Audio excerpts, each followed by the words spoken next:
Bom dia. Vamos conversar um pouquinho sobre a questão da inteligência artificial. Eu não sou um especialista nesse assunto, mas eu sou desde os 14 anos por aí, 14, 15 anos, eu sou um fã da ficção científica, mas também da ciência. A ciência mesmo, física, a astrofísica, né? Porque ficção científica, então, isso leva a gente a refletir sobre a astrofísica, que é a física das enormes distâncias e do tempo. O primeiro livro que eu comprei, eu acho que eu tinha 15 ou 16 anos. Lá na minha cidadezinha, Campo Bom, acho que se chamava Os Segredos do Tempo, Viagem no Tempo. Era um livro não muito grosso, assim, umas 100 e poucas páginas. E era muito fraco, assim. Mas ele pelo menos no fundo, ele tentava. Então ele falava sobre a teoria da relatividade, do Einstein.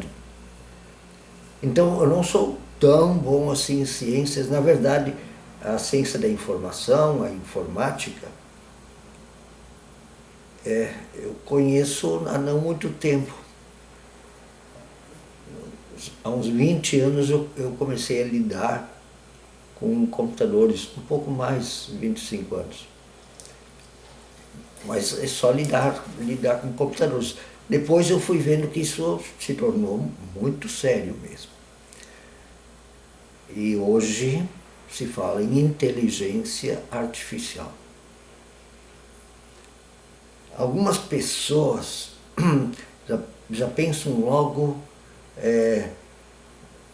em robôs inteligentes e que vão ameaçar o ser humano, que vão tentar substituir o ser humano, ou então que as máquinas vão controlar o mundo, como nos filmes do Schwarzenegger lá, o Vingador do Futuro, não é? O Exterminador. Pensam que então vai haver, as máquinas vão se rebelar e tentar destruir o ser humano. Matrix tem um pouquinho desse medo acumulado, desde lá do livro sobre o Frankenstein, né? Vocês sabem quem é. Escrito em 1818. 1818. A história do Frankenstein é composta de partes humanas pegas no cemitério, e ele é revivido com eletricidade. Porque estava surgindo eletricidade, se fazendo experiências com seres humanos, e realmente se der choques elétricos num cadáver, ele vai mexer a perna, um braço, uma coisa assim, mas não vai retornar à vida, não. Mas eles manifestaram esse medo através desse livro escrito por Mary Shelley em 1808. Medo, né? Assim como nós podemos ter medo de ouvir falar em inteligência artificial. E daí nós pensamos nos robôs, nas máquinas que vão dominar tudo. E aí dizemos, quando um dia isso acontecer, vai ser o fim da humanidade. Quando um dia isso acontecer. Na verdade, a inteligência artificial já está participando do nosso dia a dia faz uns 10, 15 anos ou mais. É o que rege praticamente as nossas vidas através dos algoritmos que controlam as redes sociais.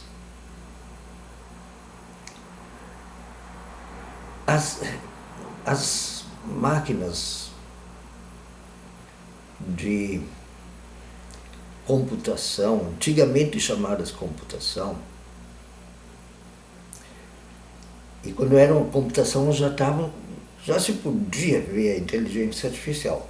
Lá por 1942, os alemães tinham um método de fazer mensagens codificadas que se chamava Enigma. Muito bem feito, muito difícil de ser interpretado, descoberto como funcionava. Aí em inglês Alan, poxa, muito famoso e eu esqueci. Há pouquinho eu sabia o nome. Ele construiu uma máquina que interpretava. Ele pegava algumas informações da mensagem, colocava nessa sua máquina enorme, e ela ia comparando, e chegava à conclusão de qual era essa mensagem codificada.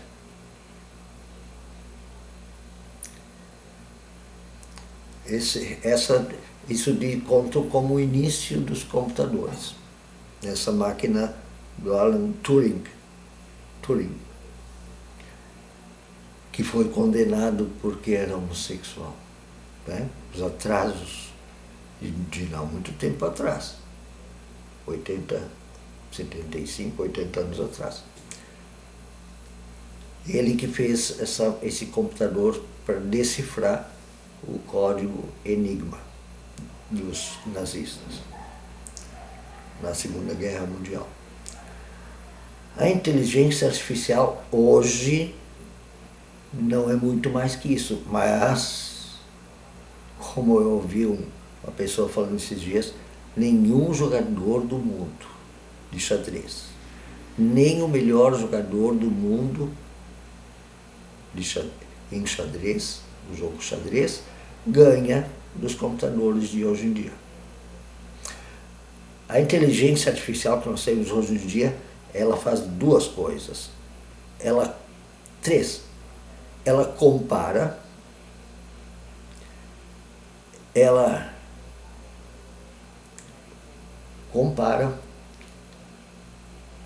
avalia e guarda as informações. Então, se eu pesquiso, digamos, na internet sobre bicicletas, vai começar a aparecer propaganda de bicicleta por e-mail, porque a inteligência artificial captou o que eu estava pensando e disse o Gaspar que é bicicleta. Vou mandar propaganda para ele.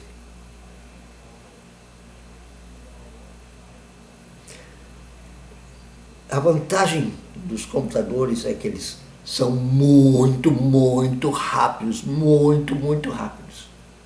Muito mais rápidos e capazes do que nós em associar, comparar. Eles têm memória, eles não esquecem de nada.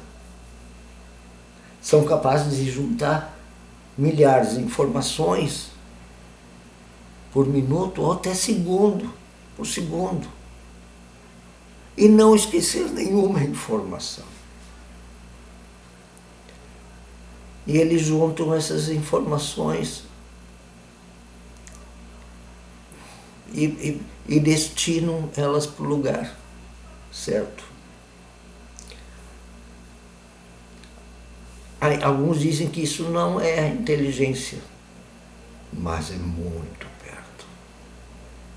Muito perto. A inteligência artificial já é usada nesse campo das informáticas, das redes sociais, das comunicações, da medicina, da química, tudo, em tudo. Por causa dessa rapidez da informática, que pode juntar as coisas e diferenciar e destinar. Mas hoje já tem a inteligência mesmo assim, que trabalha lá na roça, avalia a terra quando choveu, o que falta de cálcio na terra, o que falta de ureia. A máquina pega a amostra de terra, calcula, avisa o agricultor, o capataz, e já diz quanto tem que carregar em cada máquina, e a máquina daí já recebe a informação e vai para o lugar certo fazer a coisa certa. Isso está... A automação nas fábricas não é mais aquele braço mecânico que tinha que programar tantos centímetros para cá, tantos milímetros para lá. Não, as máquinas já vêm. E os carros automáticos se dirigindo sozinhos na rua. Tem um programa, Robô Sapiens, que está mostrando o que a inteligência artificial se propõe a fazer. Infelizmente, a gente vê pouco a função social desse desenvolvimento, mas tem. Vai facilitar muito a vida das pessoas. Ele pode nos ajudar, por exemplo, a fazer uma melhor distribuição de renda, de comida, ajudar a planejar as políticas, né? E a realizar políticas com fins sociais. E trabalhar no lugar do homem. O ser humano, do homem e da mulher, o ser humano, certos serviços deixa para as máquinas fazer. E elas são muito econômicas de energia, só que os preços para chegar nisso, né? Esse vai ser... Por isso, a ciência tem que ser... tem que estar ao alcance dos pobres. O pobre tem que... Nós temos que formar cientistas que vêm das classes pobres. A outra questão que tem que ser cuidada, a máquina da inteligência artificial, por exemplo, ela é programada. Alguém, ser humano, é quem deu as primeiras ordens. Depois ela até pode aprender. E ela vai aprender. Vai ter robô totalmente independente, tá? Que vai aprender. Aí ele já vai associar as ideias, porque os computadores também, eles agem por acerto e erro. Eles aprendem. E no futuro vão aprender muito, vão ser que nem um ser humano inteligente como nós somos, como nós humanos. Vamos sim. Bom, vai ter robô em Marte decidindo o que ele faz e o que ele não faz, decidindo sozinho. Mas o ser humano que constrói e controla a ética por trás das ciências da inteligência artificial, esse vai ter que ter aulas de ética. Eu também não vejo que isso falte, não. Não tem muito maluco dentro da ciência, e quando tem maluco, os outros controlam, os outros e as outras cientistas. E nós temos que ter também um controle muito sério de toda a sociedade civil sobre a produção de ciências. A inteligência artificial, tomara que venha, vai ser muito boa, e quando estiver ruim, nós temos que controlar. As máquinas, elas fazem mais bem do que mal. Os seres humanos fazem muita porcaria. O que o ser humano já fez e pode fazer de porcaria. Eu não tenho medo da inteligência artificial, mas acho que deve sempre haver um controle ético, político, sobre essa produção científica, que graças a Deus eu acho que ninguém segura mais. Bom dia.